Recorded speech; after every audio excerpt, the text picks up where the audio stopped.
Je découvre aujourd'hui l'association Latitude qui est basée à Paris mais qui a 200 bénévoles sur toute la France. Et aujourd'hui, c'est Lisa qui est avec nous à Canopée 31 pour la journée. Bonjour Lisa. Bonjour.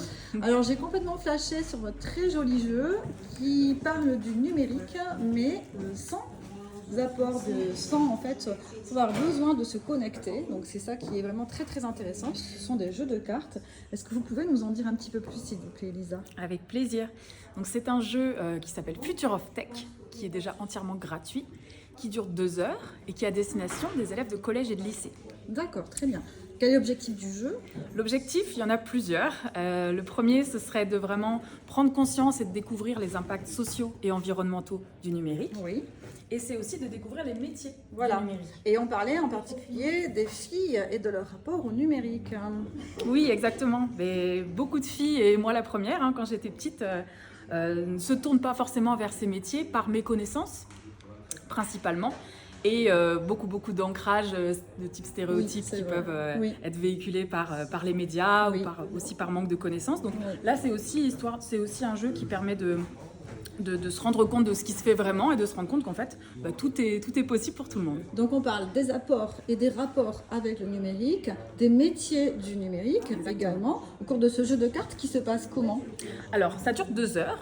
Il y a 3 parties principales. On a une partie qui est un petit peu mise en mouvement. Oui. Alors, comme là, il n'y a pas de carte, c'est Oui. vraiment de la mise en mouvement. D'accord.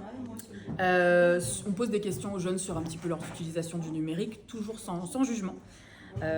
Et ensuite, on a une grande partie du jeu qui est en 7 étapes, 7 mini-jeux. D'accord. Et le but, c'est de créer une application à impact positif. D'accord. Et en fonction de chaque étape, il y a un métier qui est mis en avant et les élèves doivent en équipe faire des choix pour décider de ce qui va être le plus positif possible à chaque étape de l'application, D'accord. en fonction de sa casquette métier. Et Voilà. sans utiliser le numérique. Toujours, Sans donc, utiliser le numérique, quelque exactement. chose qui est vraiment basé sur la manipulation de cartes. La manipulation, les échanges, le travail en groupe, et c'est vraiment beaucoup de débats. C'est ça qui fonctionne à la fois dans nos retours auprès des jeunes et puis aussi par les enseignants.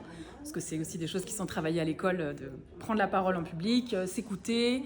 Et puis nous, notre but, c'est aussi vraiment de semer une petite graine de citoyenneté, d'engagement Voilà, citoyen. Exactement. Ouais. Et comment font les gens s'ils veulent vous faire venir dans leur classe? Comment ça se passe? Et bien c'est très simple, vous pouvez vous rendre sur futureoftech.fr, qui est notre site web, et dessus vous pouvez accueillir, il y a un petit formulaire, vous pouvez le remplir et pour accueillir gratuitement un atelier, et on a une équipe de bénévoles qui viendront directement dans votre classe ou dans votre structure pour animer cet atelier. Eh bien c'est super, et en plus c'est gratuit, Et en plus, c'est gratuit. fonctionne. Et ça fonctionne. Merci beaucoup Lisa pour cette interview, et Avec on plaisir. espère que beaucoup de collègues seront convaincus. Merci Bonne à vous. journée. Bonne journée.